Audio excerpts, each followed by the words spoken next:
In 2020, camp, like much of the world, was forced to cancel. At that time, Reset was basically the thing that we did was only camp. And even at that, it was a struggle to do, simply from a financial perspective, from the amount of effort and resources that it took to put on. So we weren't necessarily a stable organization at that point. And then the pandemic happened and we canceled camp, and there was a real period of questioning and wondering, like, is this where we wrap up the organization?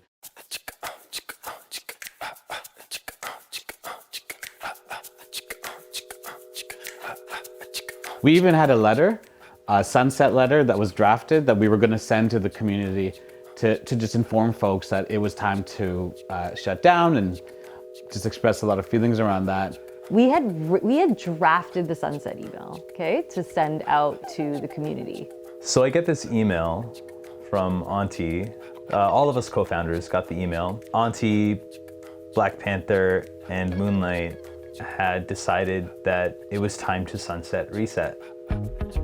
And everything inside of me was on full alarm. I couldn't fathom the idea of Reset not existing anymore. Right before we were gonna send it out, like hours before, Monkey sent an email and said, I'm losing my way. I don't know if we should sunset it, you know, essentially. Which then created this pause in this like trajectory. And then Moonlight comes back from his time away, catches up on all the emails and everything. I knew I needed to do something about it, but I wasn't sure what.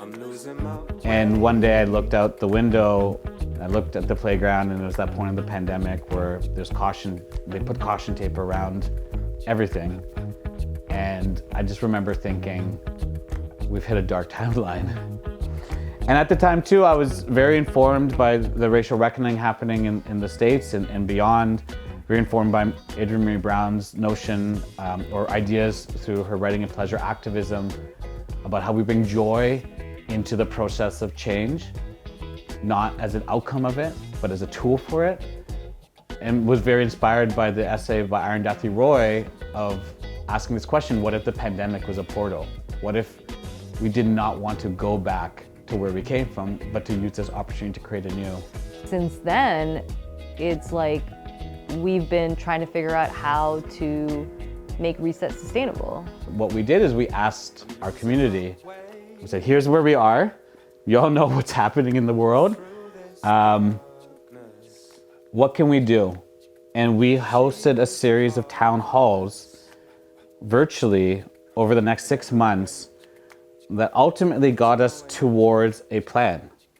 The plan was very simple, 3 points. 1, bring back camp when you can.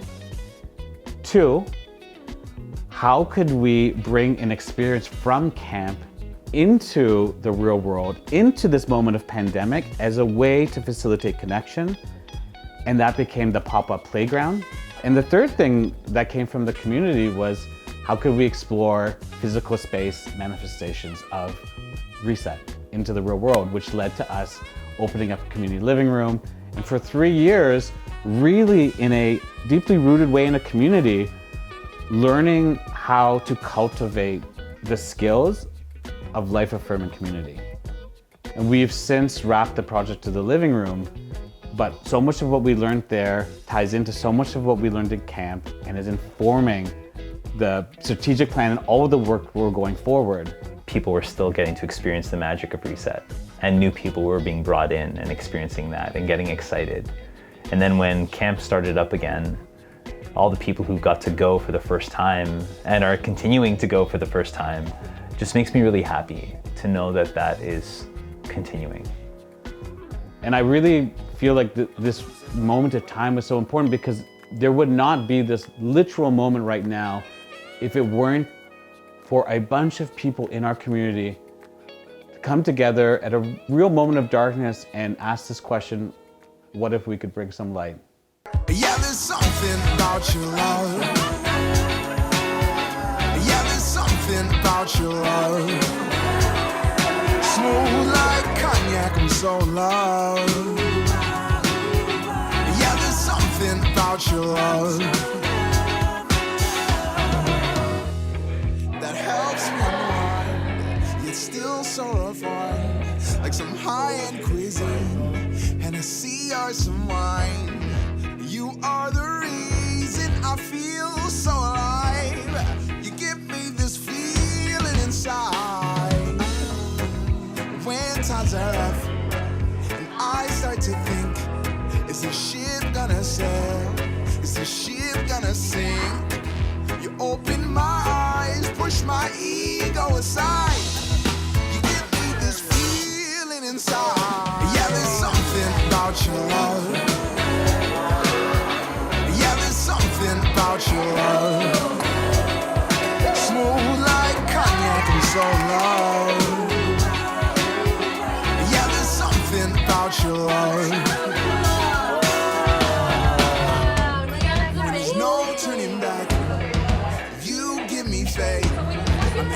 Like I'm doomed, but I made a mistake. Cause just when I wanna run and hide, you give me this feeling inside. Yeah, there's something about your love. Yeah, there's something about your love. Smooth like cognac, I'm so low. Yeah, there's something about your love. And it may seem unorthodox,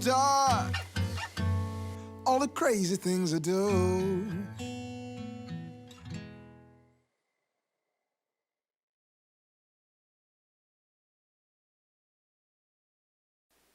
Some of you may know this, and if not, you're going to know right now. This is our 10th year.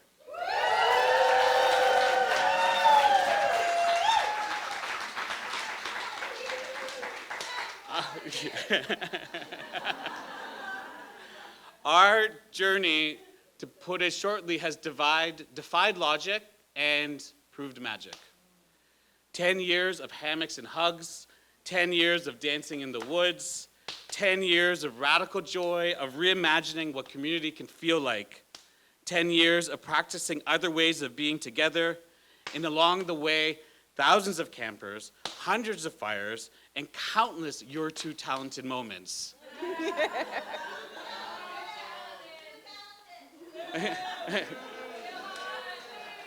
If you know, you know, and you'll soon know what that means.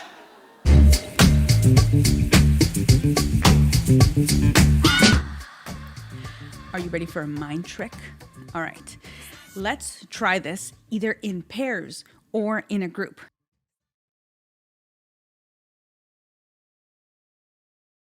You're going to select one person.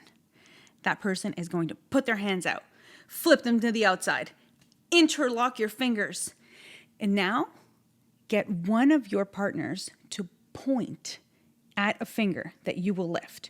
Okay, so if somebody's pointing at that finger, you're going to do your best to lift that finger, but don't touch.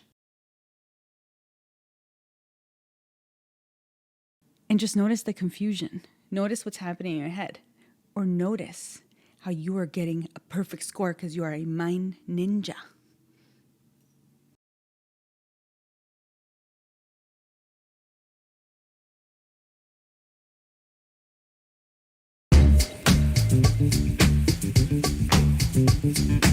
It's taken us a long time to understand the role of camp beyond this 4-day experience with the relatively small amount of people get to go to.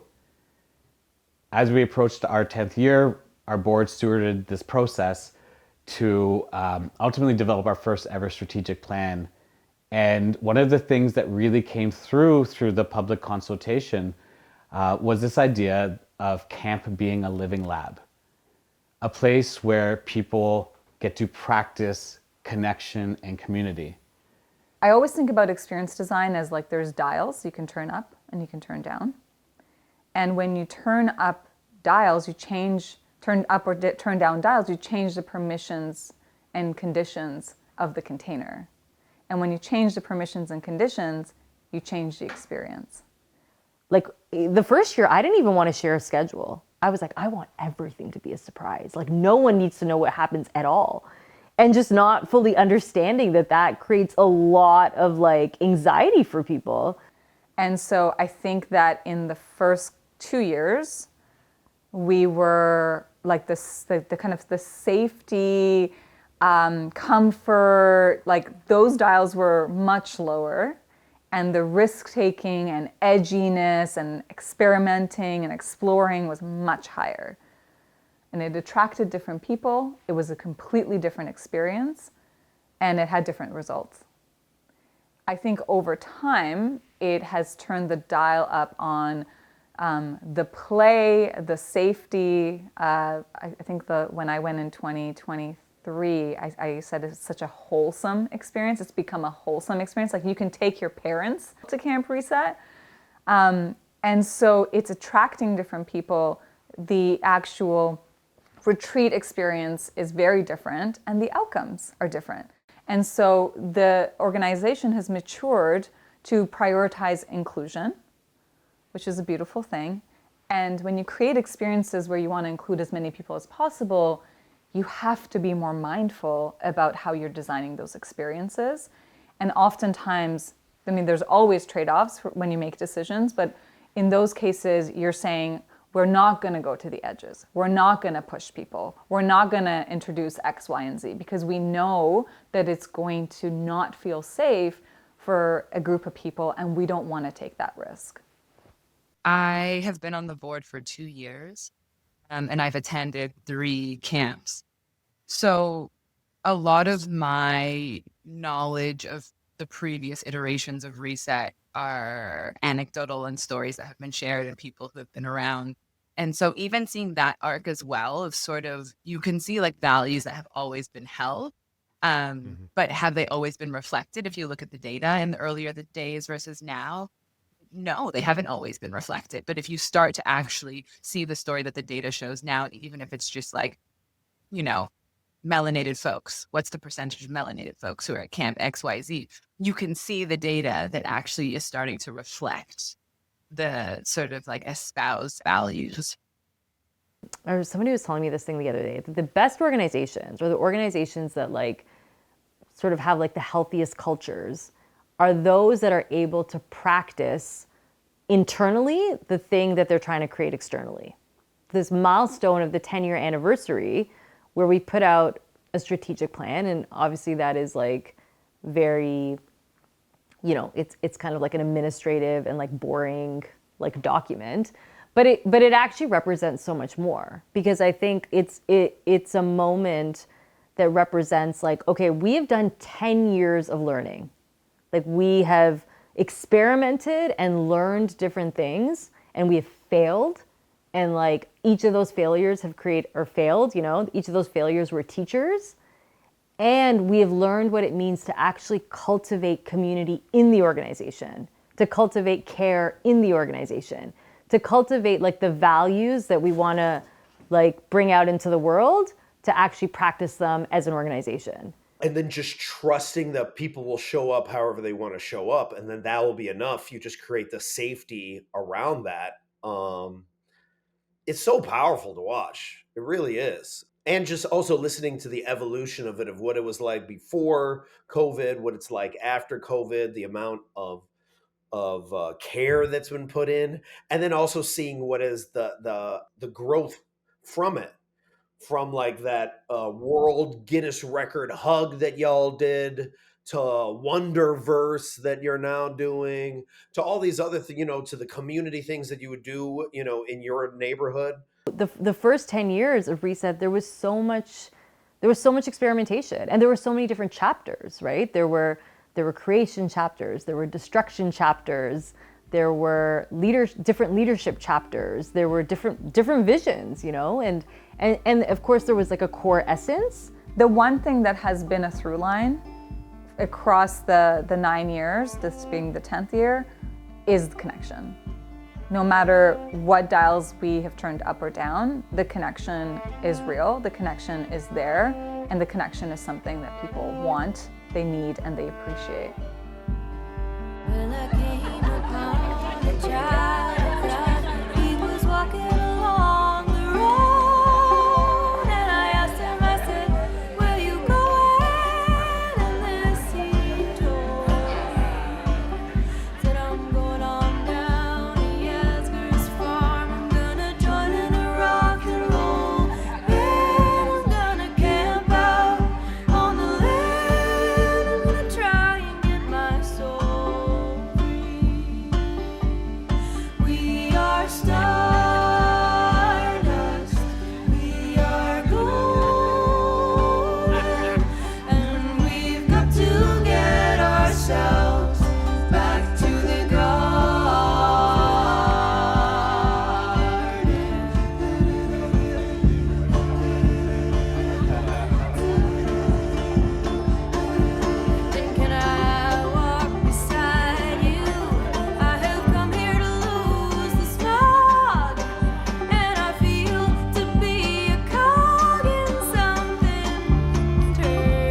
Camp 10 is remember.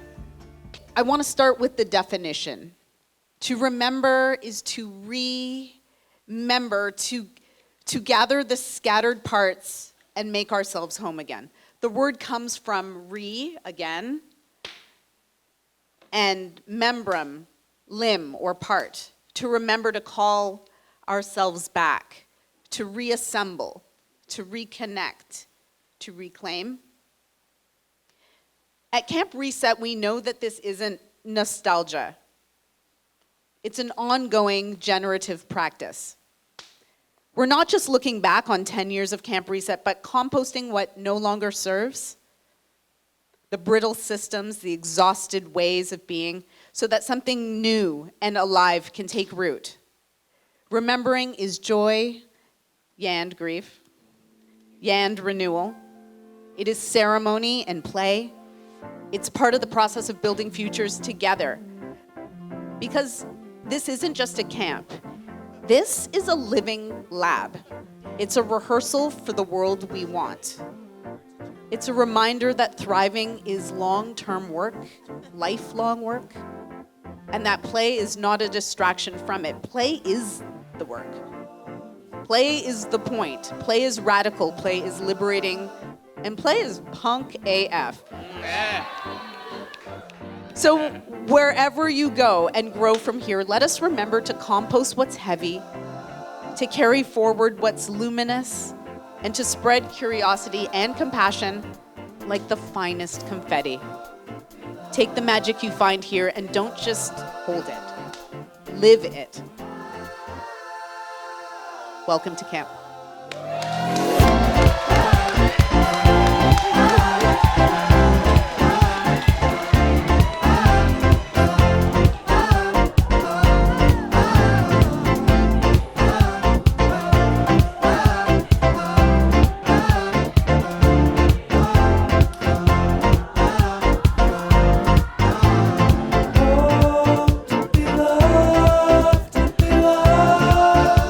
Feeling calm.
Okay, if you've been sitting for a minute, let's just give our bodies a little bit more room. Okay, so what we're gonna do is we're gonna inhale and we're gonna create a little bit of tension with our bodies. So something like this. You're gonna inhale, squeeze your hands, squeeze your shoulders, squeeze your nose, and on the exhale, just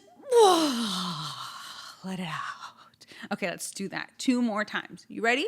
You can squeeze your toes, squeeze your legs, squeeze your butt, bring it all the way up. And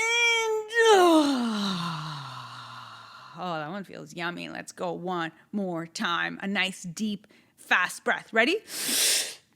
And exhale with some sound. Shake it off.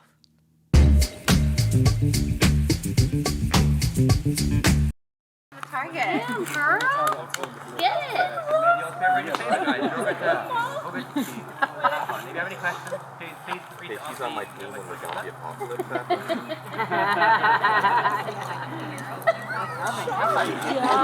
Yeah, well, you just say you went turn so that your chest is right through. And you pull it back as far as you can. There you go. Aim exactly where you want to shoot.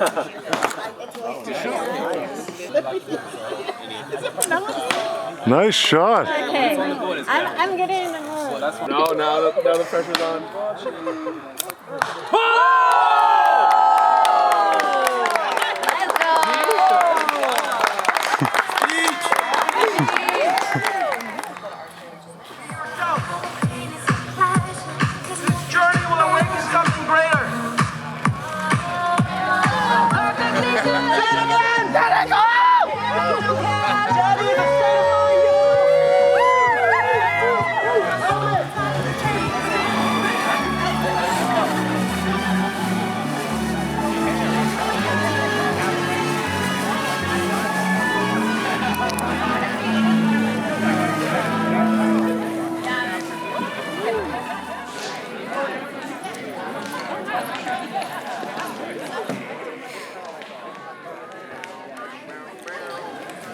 You're gonna be here, right? Am I?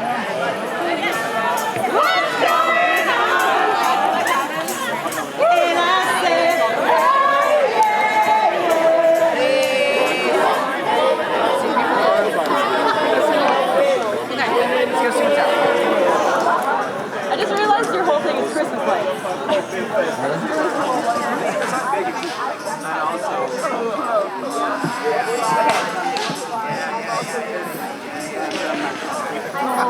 Have you hugged the chicken today? I'm not a Have you hugged the chicken in your life? The only thing. By the way, that entire thing.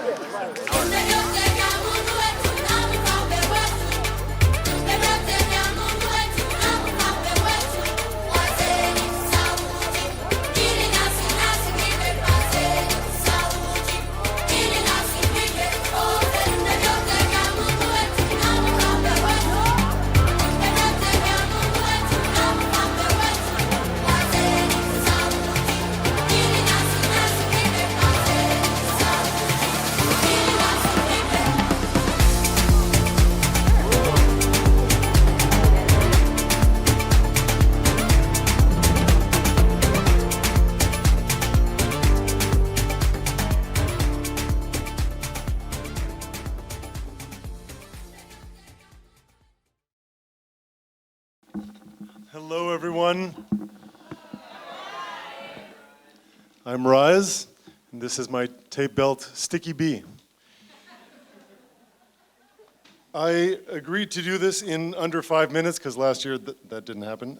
So I'm going to try and, yeah, great. Also note, this is the first time we're filming anything once camp starts on the Thursday. We've had a no cameras rule on the Thursday. I'm going to explain the nuances as quickly as well as I can in a moment, but we are filming primarily in this direction because we're trying to tell the story of camp. We're trying to share some of the magic that we get to have here, not only to encourage other people who might be interested to show up, but also simply to share it. Fundamentally, what we're trying to do is share. Also, fundamentally, what we're trying to do is be in a radical space that is the world that we want to live in, the beloved community. And so we don't want to surveil or mess with consent or objectify or capture moments for some other purpose. We want all of this magic. And so we wrestled with this for 7 years. Camp was just camera free, and it was so beautiful to be there. That's why I went in the first place. And what we're trying to do is find a balance. We're trying to find a balance to share some of the magical moments, and this is what I want to talk about, how we can be in relationship to do that. Consent and wellness is primary. Nice clips and photos and whatever is secondary. If anything, you know, we have gone back and just deleted stuff, blurred faces, whatever. That's the order of priority. I just want to make that explicit. So we're dancing with it. Right, 5 minutes, right. This next song allows me to take a break because the song is going to give you the instructions.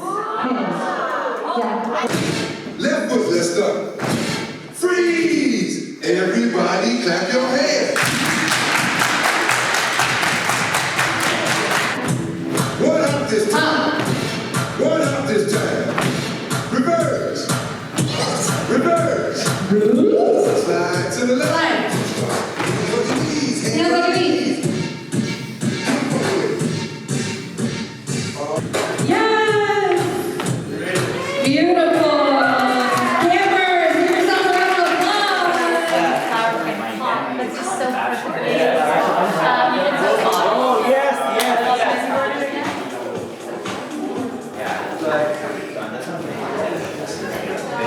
Is it gonna fit?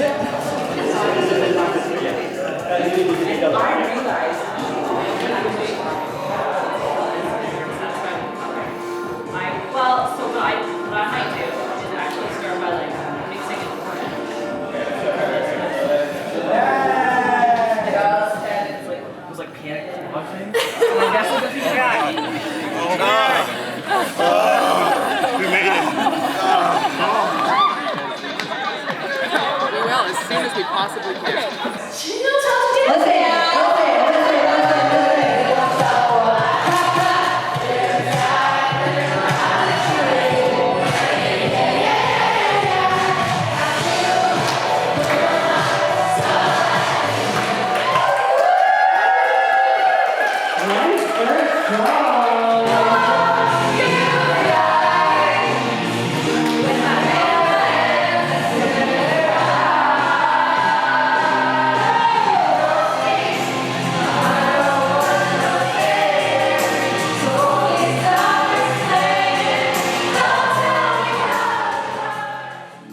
That's what it is. Hey guys, move away from them. Yeah, there we go. Yeah. Move away from them. Don't we have to do the one that's right now? When you move out and move back in. Sandra, whatever you do, don't.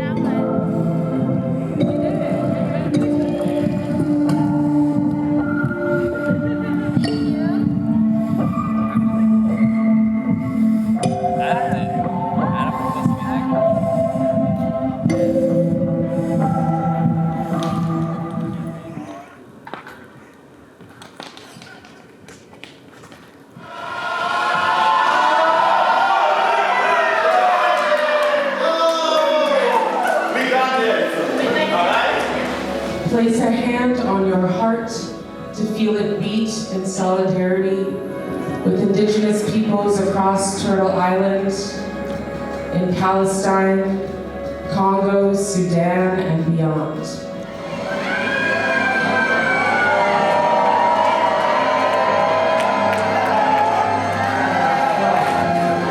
we're going to start moving around the space, just to explore, you know.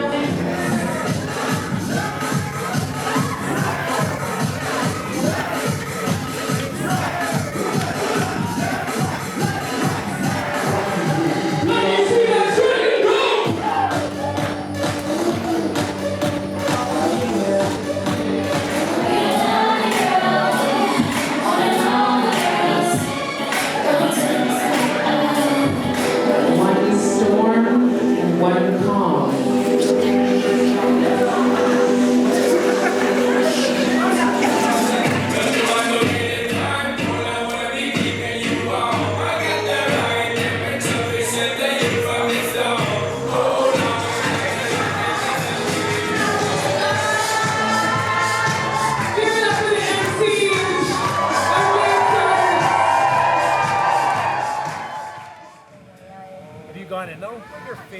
experience right now. Yeah, I know, right?